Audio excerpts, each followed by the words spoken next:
Kabisote, kabisote, kabisote. Isang sulit kangkong recipe ang isi-share natin para sa araw na to. Sa halagang 150 pesos, 8 tao na ang pwedeng makakain nito, kabisote. Sulit na sulit, di ba? Samahan mo lang ng diskarte sa pagluto, tiyak. Swak na swak sa budget nyo, kabisote. Dalawang klaseng luto sa kangkong yung gagawin natin, kabisote ha.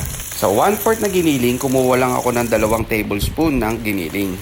At sinear ko muna bago ko ginisa yung bawang, sibuyas at kamatis. Ginagawa ang pag-sear ng karne para magkaroon ng additional flavor yung niluluto natin. After masangkot siya, lagyan mo ng 1 kutsarang bagoong. Mekos-mekos mo lang, then isunod mo na yung kangkong. Pre-cook na pala yung nilagay kong bagoong dito ha. Pwede rin yung fresh, kayo nang bahalang mag-isa maigi. Then tinimplahan ko lang ng konting asin at paminta. O ayan, kabisote. Okay na yung ginisang kangkong leaves natin. Ganun lang kadali, di ba? Sunod naman natin lulutuin yung stock ng kangkong para hindi naman sayang at tinatapon lang, kabisote. O ito na yung natirang giniling na binawasan natin ng 2 kutsara. Ganun din ang gagawin natin, kabisote. I-sear lang natin. Pagkalagay mo, wag mong hahaluin. Hayaan mo for 2 minutes para magkaroon ng tusta or ng browning. Gawin naman natin yung sauce, kabisote. Nandyan na sa screen yung mga ingredients na ginamit natin para madali ninyo masundan. After 2 minutes, balikan naman natin yung giniling na sinear natin.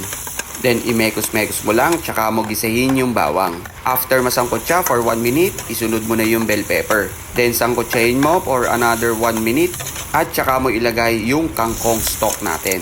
Sulit na sulit, di ba? Timplahan mo lang ng konting paminta at imekos-mekos mo lang. At tsaka mo buhusan nung ginawa nating sauce kanina.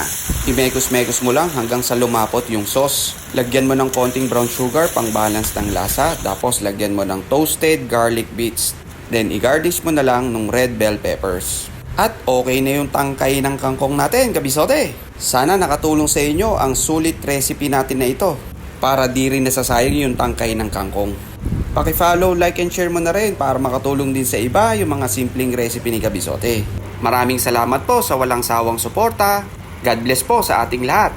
Oh, ano pang hinihintay mo, Kabisote? Tara, kakain na!